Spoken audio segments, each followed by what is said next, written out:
अनंतकोटी ब्रह्मांडनायक राजाधिराज योगिराज परम ब्रह्म सच्चिदानंद सद्गुरु श्री साईनाथ महाराज की जय। अध्याय 9. आज्ञा, अवज्ञा, विघ्न.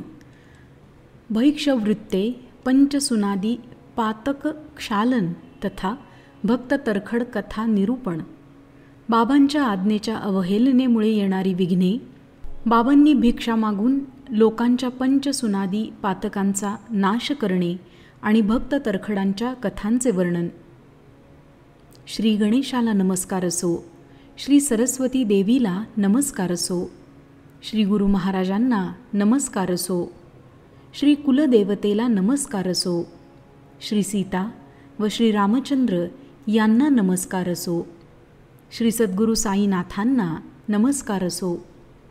आता पूर्वी सांगितलेल्या कथांच्या अनुसंधानाने बाबांची आज्ञा न होता भक्त आपल्या ठिकाणी परत गेले तर वाटेत त्यांना कसा त्रास होत असे, तसेच भक्तांच्या कल्याणासाठी पंचसुना वगैरे पातकांची अर्थात दळण, कांडण, चूल पेटविणे, पाणी भरणे आणि सारवणे इत्यादी नित्याची गृहकृत्ये करीत असताना दैवयोगाने घडणाऱ्या जीवांच्या हिंसेची पातके निवृत्ती करण्याकरिता बाबांनी जे भिक्षा मागण्याचे व्रत देहत्यागापर्यंत धारण केले होते, तसेच ब्रह्मदेवापासून ते स्थावर अर्थात न हलू चालू शकणाऱ्या निर्जीव वस्तूंपर्यंत गुंफून किंवा व्यापून राहणारे श्री साईच कृपावंत होऊन सर्व प्राण्यांमध्ये ईश्वर आहे हे कसे मनात बिंबवीत असत, हे सर्व मी वर्णन करीन.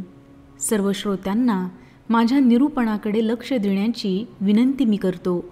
या कथा जर त्यांनी आदरपूर्वक ऐकल्या तर त्यांचे कल्याण होईल. शिर्डीच्या यात्रेचे हे एक वैशिष्ट्य आहे की बाबांची आज्ञा झाल्याशिवाय यात्रेकरू जर परत गेला तर तो विघ्नांना आमंत्रण करीत असे. तसेच एकदा बाबांची परत जाण्याची आज्ञा झाली असता जर शिर्डीत तो एक क्षणही राहिला तरीही विघ्न डोक्यावर लगेच बसत असे. याचा सर्वांना अनुभव आहेच. आज्ञेबाहेर जे जे वागले त्यांचे वाटेत हाल झाले. कित्येकांना तर चोरांनी लुटले आणि जन्मभर आठवण राहिली. भाकर तुकडा खाऊन जा असे सांगूनही जे उपाशीच घाईने निघाले त्यांना गाडी तर मिळाली नाहीच, उलट ते उपाशी रखडलेले अनेक भक्तांनी पाहिलेले आहेत. एकदा तात्या कोते पाटील कोपरगावला चालले होते. तेथे आठवड्याचा बाजार होता. ते टांगा उभा करून मशिदीत आले. बाबांचे दर्शन घेतले आणि येतो म्हणून पायांना नमस्कार केला. अशा प्रकारे आज्ञा घेण्याचे नुसते सोंग केले. भक्त आज्ञा घेण्याकरिता टाळाटाळ करीत, पण बाबांना वेळ अवेळ कळत असे. तात्याला असा अधीर झालेला पाहून बाबा म्हणाले, थोडा थांब, बाजार राहू दे, मग होईल, गावाबाहेर जाऊ नकोस. नंतर तात्याचा फार आग्रह पाहून श्याम्याला बरोबर घेऊन जा असे ते म्हणाले. परंतु श्याम्याचे काय काम आहे असे म्हणून तात्यांनी बाबांच्या आज्ञेकडे दुर्लक्ष केले आणि टांग्यात जाऊन बसले व बाजाराला जाण्यास निघाले. 2 घोड्यात एक फार चपळ होता. त्याला 300 रुपयांचे पाठबळ होते. मोठी किंमत देऊन विकत घेतलेला होता. साऊळ विहीरजवळ येताच तो अति उच्छृंखल अर्थात ताबा सुटल्याप्रमाणे अतिस्वच्छंद धावू लागला. कधी चाबूक फटका न खाणारा, बाजाराला अगदी थोड्या वेळात पोहोचणारा तो घोडा पडला आणि गाडीला एकाएकी धक्का बसून तात्यांच्या कमरेत लटका भरला. कुठला बाजार कुठले काय. तात्यांना साईमाऊली आठवली आणि मनात म्हणाले, वेळेवर बाबांचे ऐकले असते तर हे संकट टळले असते. असो, झाल्या गेल्या गोष्टीला आता उपाय नाही. असेच आणखी एकदा घडले. तात्या कोल्हार गावाकडे निघाले. टांगा जोडून बाबांना विचारण्यासाठी आले. बाबांच्या चरणांना वंदन केले आणि आता जाऊन येतो म्हणाले. पूर्णपणे बाबांची संमती मिळाली नव्हती तरी तात्या तसेच निघाले. तेव्हा पुढे काय घडले ते आता ऐका.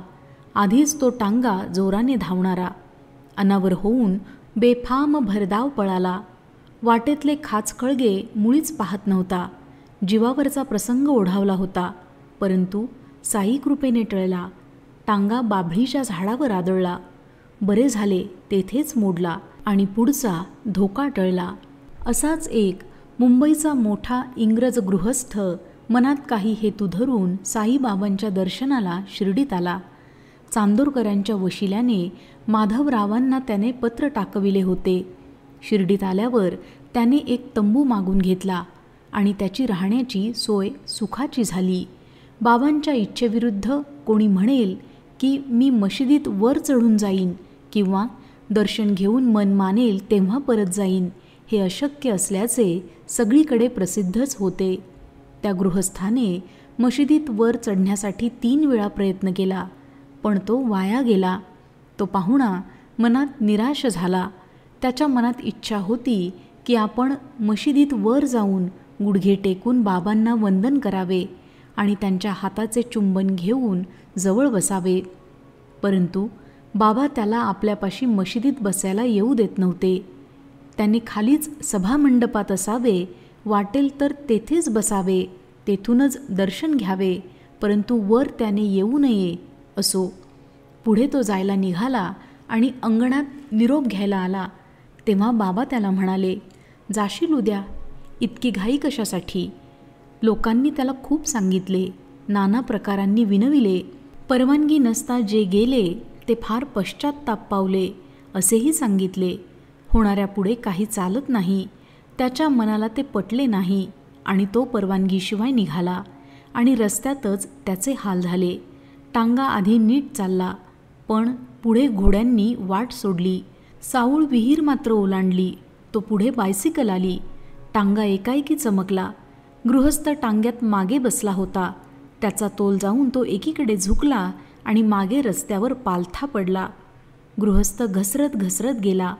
लोकांनी मोठ्या प्रयत्नांनी टांगा थांबविला. त्याला टांग्यात उचलून बसविला आणि टांगा पुढे हाकलला. शिर्डी राहिली एकीकडे, मुंबई राहिली दुसरीकडे आणि जिकडे कोपरगावचे हॉस्पिटल होते तिकडे टांगा वळवला.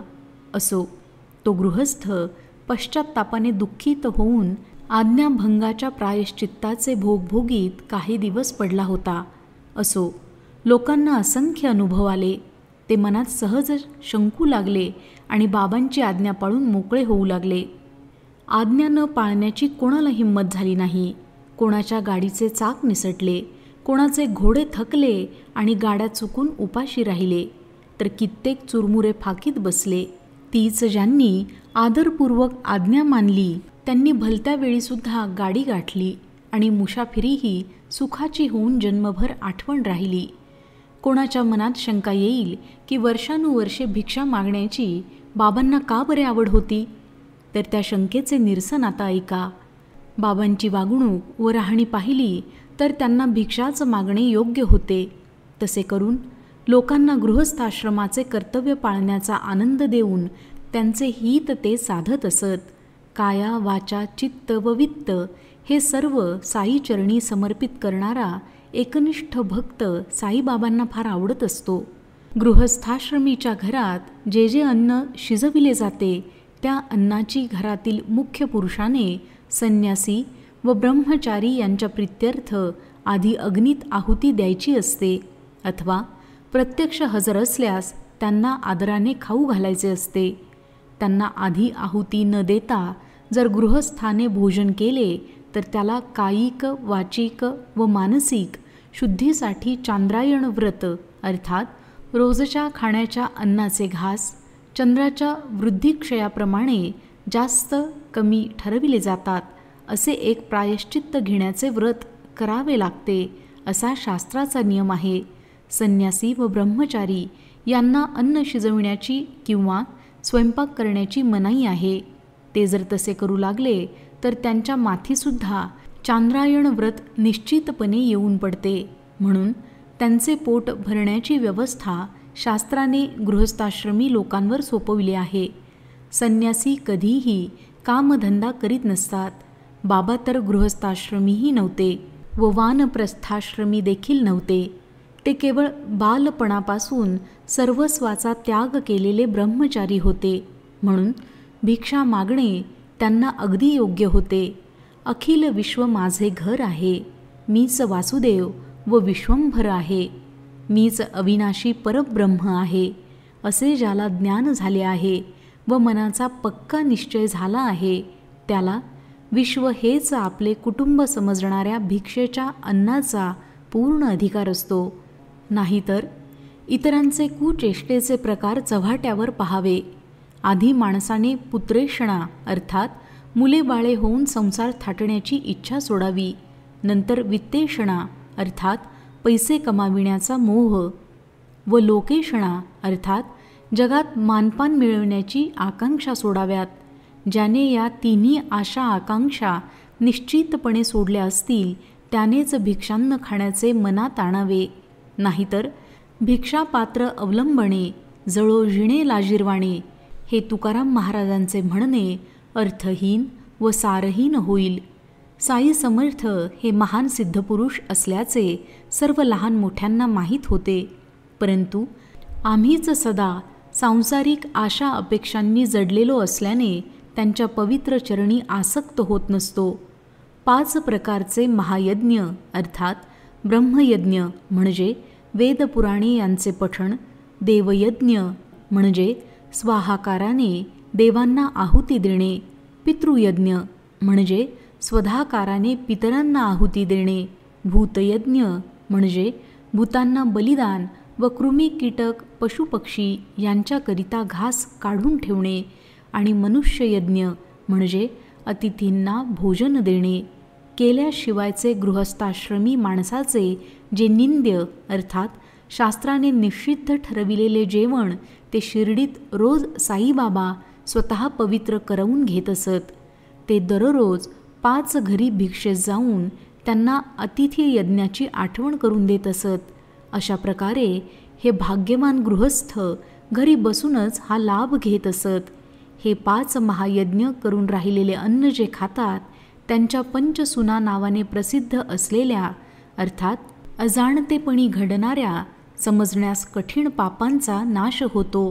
कंडणी अर्थात उखळीत घालून कुटणे किंवा सडणे, चुल्ली अर्थात चूल पेटविणे, पेशणी अर्थात जात्यात घालून दळणे, उदकुंभी अर्थात पाणी भरणे आणि मार्जनी अर्थात शेणाने सारवणे ही 5 पातके पंचसुना या नावाने प्रसिद्ध आहेत. उखळीत धान्याचे दाणे घालून वर मुसळाचे घाव घालतात आणि तूस कोंडा काढून टाकतात. अशावेळी अजाणता जीव मारले जातात, पण हा प्रयोग केल्याशिवाय धान्य शिजत नाही. म्हणून पंचसुनांतील हे सर्वात पहिले कंडणी नावाचे पाप होय. चुलीत जळाऊ लाकडे लावतात आणि अन्न शिजवितात, तेथेही जीवांची हत्या घडते. त्याला चुल्ली हे दुसरे पाप म्हणतात. जाते किंवा जातणी घेऊन कोणी धान्याचे पीठ करतात व नकळत जीवांचा नाश होतो, त्याला पेशणी हे नाव आहे. वापी कूप अर्थात विहीर किंवा तडाग म्हणजे तळे यातून घडे भरून पुरुष व स्त्रिया पाणी आणतात आणि धुणी धुतात, तेव्हा असंख्य प्राणी मरतात. घडा स्वच्छ व्हावा म्हणून हाताने माती किंवा राख चोपडून तो घासतात, तेव्हाही इच्छा नसताना जी हत्या घडते ते 4 पाप उदकुंभी होय. तसेच थंड किंवा गरम पाण्याने स्नान करताना किंवा केर काढताना आणि शेणा मातीने जमीन सारवताना भयंकर जीवहत्या घडते, त्याला मार्जनी असे नाव आहे. या 5 प्रकारच्या पापांपासून मुक्त होण्यासाठी गृहस्थाने पंचमहायज्ञे विधीपूर्वक आचरली तर त्या पंचसुना पातकांचा क्षय होतो आणि गृहस्थाला चित्तशुद्धी लाभते.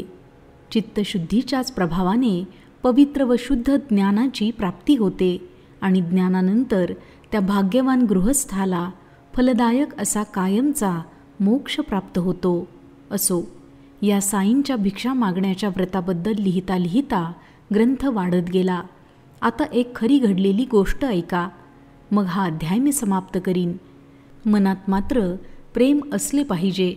मग कोणीही काहीही धाडले आणि आणणाऱ्या व्यक्तीला त्याचा विसर पडला तर बाबा ते स्वतःहून न विसरता मागून घेत असत.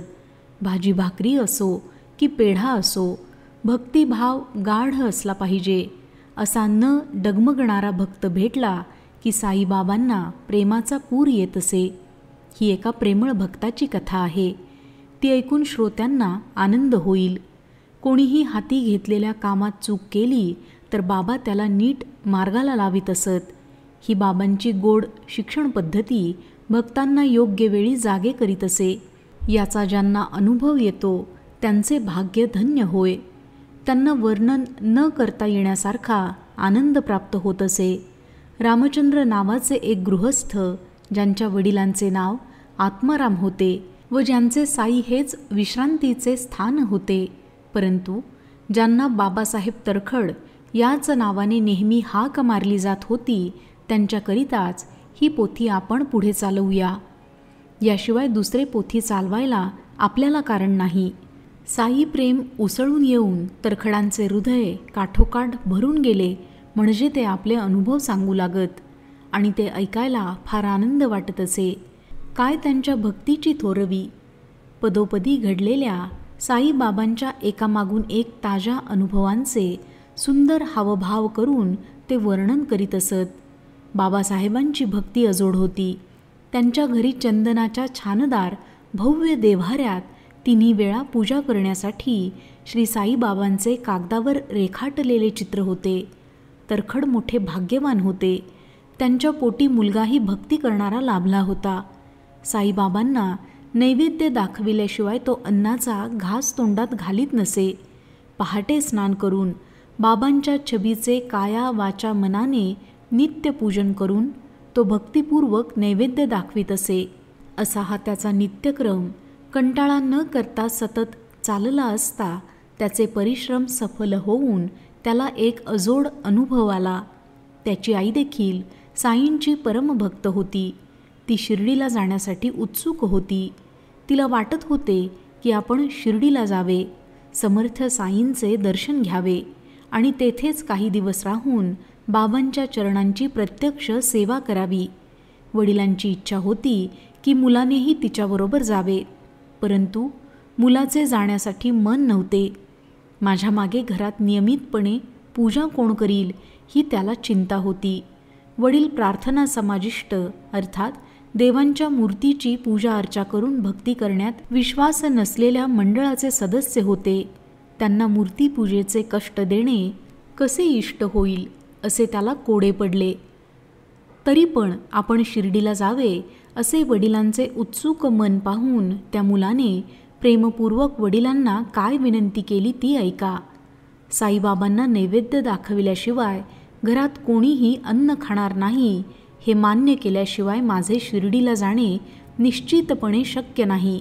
मुलाचे हे नित्याचे व्रत वडिलांना आधीच माहीत होते. ते म्हणाले, तू जा, मी रोज नैवेद्य दाखवीन, तू निश्चिंत रहा. साईबाबांना अन्न समर्पण केल्याशिवाय कोणीही अन्नाचा घास घेणार नाही. हा माझा शब्द खरा मान, शंका धरू नकोस, तू स्वस्थ मनाने जा. असे आश्वासन मिळाल्यावर मुलगा शिर्डीला गेला आणि दुसरा दिवस उजाडल्यावर तरखड स्वतः पूजा करू लागले. दुसऱ्या दिवशी पूजेच्या सुरुवातीलाच बाबासाहेब तरखडांनी साईबाबांच्या छबीसमोर लोटांगण घालून प्रार्थना केली. मुलगा जशी पूजा करीत होता तशीच माझ्याकडून सेवा होऊ द्यावी, नुसती कोरडी कवायत नसावी. माझ्या हृदयात प्रेमाचा पाझर फुटू द्यावा. मग रोज पहाटे ब्राह्ममुहूर्ती स्नान करून तरखड प्रार्थनापूर्वक नैवेद्यासह पूजन करू लागले. नैवेद्यासाठी बाबासाहेब नेमाने खडीसाखर अर्पण करीत असत. असा नेम बरेच दिवस चालला, परंतु त्या दिवशी त्यात व्यत्यय आला. तरखडांचे मन व्यवसायात गुंतले होते. त्यांना आठवण राहिली नाही. त्या एके दिवशी नैवेद्य दाखविल्याशिवाय सर्वांचे जेवण होऊन गेले. एका मोठ्या गिरणीवर तरखड साहेब मुख्य अधिकारी होते. त्यासाठी त्यांना नेहमी भल्या पहाटे घराबाहेर पडावे लागत असे. पुढे मग दुपारी बाहेरून परत आल्यावर जेवायला बसल्यावर आधी नैवेद्य दाखविलेल्या खडीसाखरेचा प्रसाद त्यांना मिळत असे. असा नियम चालत असताना त्या दिवशी त्यांच्या बुद्धीला विसर पडला आणि साखरेचा नैवेद्य राहून जेवायच्या वेळी प्रसाद मिळाला नाही. भोजन करायला बसताना स्वयंपाकीणबाई दररोजची प्रसादाची थोडी साखर ताटात वाढत असे. जणू काय तीच अन्नशुद्धी होती. परंतु त्या दिवशी पूजेच्या वेळी काहीतरी घाई होऊन साखरेचा नैवेद्य राहून गेला, म्हणून प्रसाद नेहमीप्रमाणे ताटात पडला नाही.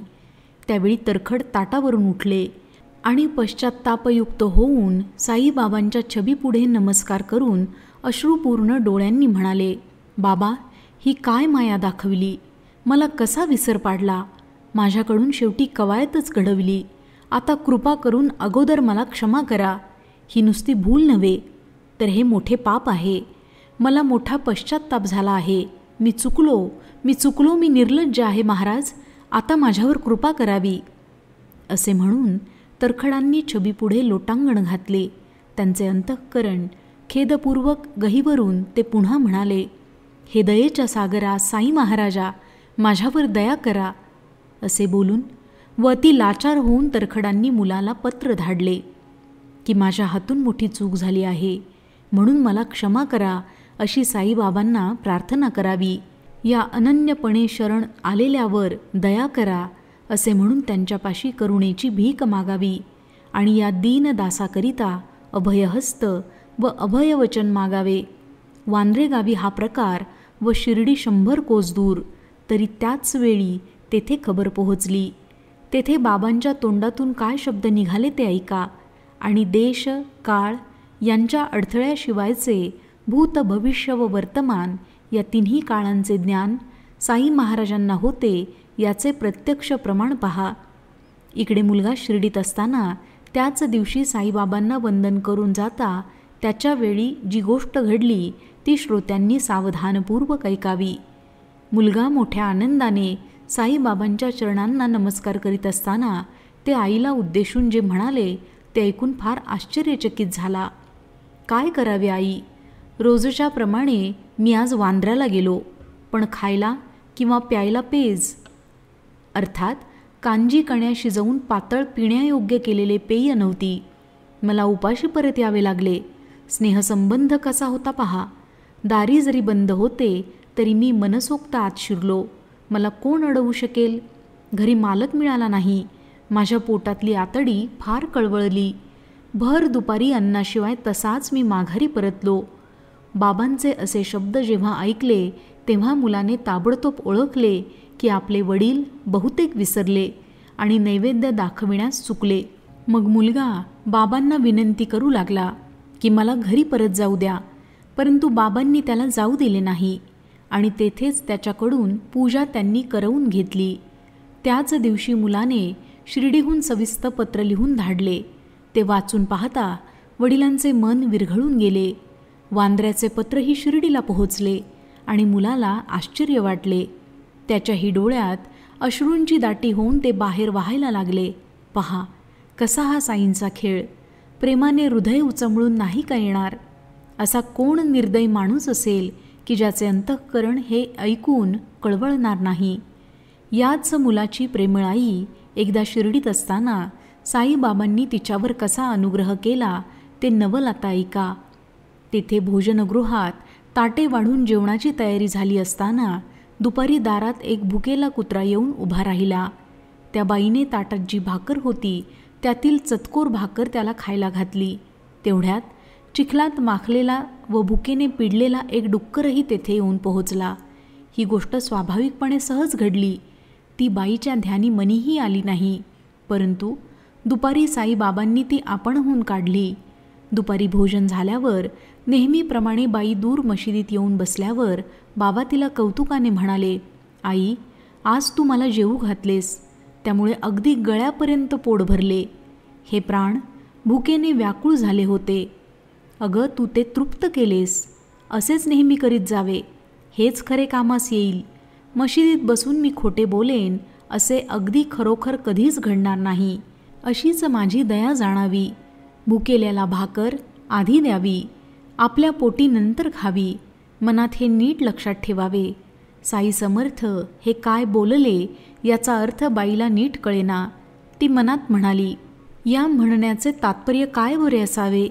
बाबांचे बोलणे कधी उगीच नसते. नंतर ती मोठ्याने बाबांना म्हणाली, बाबा, मी तुम्हाला जेवण वाढीन असे माझ्याकडून कसे घडेल? मीच दुसऱ्यांवर अवलंबून असते आणि पैसे देऊन मिळेल ते खात असते. त्यावर बाबांनी उत्तर दिले, ती प्रेमाची भाकर खाऊन मी अगदी तृप्त झालो आहे आणि अजून मला ढेकर येत आहे. तू जेवायला बसली असताना पोटी भुकेने व्याकुळ झालेल्या व दाराशी अचानक आलेल्या ज्या कुत्र्याला तू पाहिलेस त्याच्याशी माझी एकात्मता आहे.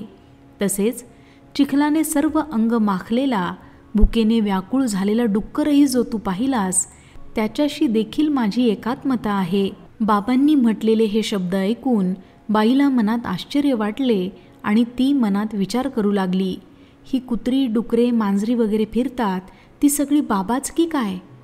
तिच्या या विचाराला जणू काही पुष्टी देण्याकरिताच बाबा म्हणाले, कधी मी श्वान, कधी सुकर, कधी मी गाई, कधी मांजर, कधी मुंगी, माशी, जलचर अशा रूपाने जगात भटकत असतो. सर्व प्राण्यांमध्ये जो मला पाहतो तोच मला आवडतो हे लक्षात असू दे आणि भेदबुद्धी सोडून माझी भक्ती करीत जा. बाबांचे हे शब्द म्हणजे परमश्रेष्ठ अमृतच होते. ते ऐकून बाईला गहिवरून आले. तिचे डोळे आनंदाश्रूंनी भरले आणि कंठ दाटून आला. अशीच आणखी या बाईची प्रेमरसाची व साईबाबांची भक्ताशी एकात्मता असल्याची एक सुंदर कथा आहे. एकदा वांद्र्याचे पुरंदरे नावाचे एक भक्त शिर्डीला जाण्यासाठी निघाले. त्यांच्याबरोबर या बाईने प्रेमपूर्वक वांगी देऊन त्यांच्या कुटुंबाला अर्थात पत्नीला विनंती केली, एका वांग्याचे भरीत व दुसऱ्याच्या खरपूस काचऱ्या करून बाबांना भरपूर वाढाव्यात. त्या बाईने बरे म्हणून ती घेतली आणि शिर्डीत गेल्यावर आरतीनंतर बाबांच्या भोजनाच्या वेळी भरीत घेऊन गेली. नेहमीप्रमाणे नैवेद्य दाखवून ताट ठेवून ती निघून गेली. नंतर सर्वांचे नैवेद्य गोळा करून बाबा जेवायला बसले. भरिताची चव चाखल्यावर बाबांना ते रुचकर लागले आणि त्यांनी ते सर्वांना वाढले. नंतर त्यांच्या मनाला काचऱ्या खाव्याशा वाटल्या आणि त्या आता आणा असे ते भक्ताला म्हणाले. भक्तांना काय करावे ते समजेना. त्यांनी राधाकृष्णाबाईला निरोप धाडला की बाबांचे काचऱ्यांवर मन गेले आहे आणि ते जेवण्यासाठी थांबले आहेत. वांग्याचा हा मोसम नाही तर मग ती कोठे मिळतील? मग पुरंदरे कुटुंबाचा व भरिताचा शोध सुरू झाला. तिने आणलेल्या ताटात भरीत होते तेव्हा तिच्या सामानात कदाचित वांगी असतील असे वाटले, म्हणून तिच्याकडे तपास करता बाबांच्या काचऱ्या मागण्याचा खरा अर्थ कळला आणि बाबांचे त्यांच्याकरिता एवढे प्रेम का होते तेही सर्वांना कळून चुकले. बाई म्हणाली, एका वांग्याचे भरीत झाले आणि ते दुपारी बाबांना अर्पण झाले. मागाहून काचऱ्या नेईन म्हटले आणि त्यासाठी चिरले. पुढे ही वांग्याची सुरुवातीपासूनची गोष्ट सर्वांना हळूहळू कळली आणि साईबाबांची व्यापकता पाहून जो तो आश्चर्य करू लागला. आणखी एकदा सन 1915 साली डिसेंबर महिन्यात याच बाईने मोठ्या प्रेमाने बाबांना एक पेढा पाठविला होता. बाळाराम मानकर परलोकवासी झाल्यामुळे त्यांचे क्रियाकर्म वगैरे करण्यासाठी त्यांच्या मुलाला शिर्डीला जायचे होते, म्हणून तो तरखडांकडे जातो म्हणून सांगायला आला. तरखडांच्या कुटुंबाच्या मनात त्या मुलाबरोबर बाबांसाठी काहीतरी पाठवावे असे आले. पाहू जाता पेढ्याशिवाय घरात दुसरे काही नव्हते. तोही पेढा आधी निवेदित अर्थात देवाला नैवेद्य दाखविलेला होता. मुलाला जाण्याची घाई होती. शिवाय तो मुलगा सुतकी अर्थात निधन झालेल्या माणसाच्या धरण्याच्या विटाळामुळे अपवित्र होता. शिलकेतला पेढाही उष्टाच होता. दुसरा इलाज नसल्यामुळे शेवटी तोच त्या बाईने त्या मुलाबरोबर बाबांना अर्पण करण्यासाठी दिला आणि म्हणाली, दुसरे घरात काही नाही, हाच आता घेऊन जा आणि बाबांना प्रेमपूर्वक दे, ते आवडीने खातील. त्या मुलाने अर्थात गोविंदजीने तो पेढा नेला, परंतु जेव्हा बाबांच्या दर्शनाला तो गेला तेव्हा तो विसरला आणि पेढा मुक्कामावरच राहिला. पण बाबांनी धीर धरला. पुन्हा जेव्हा तिसऱ्या प्रहरी मुलगा दरबारात आला तेव्हाही पूर्वीप्रमाणेच विसरला आणि मशिदीत रिकाम्या हाताने आला. बाबांनी त्याला, माझ्यासाठी तू काय आणलेस असे म्हणून विचारून पाहिले.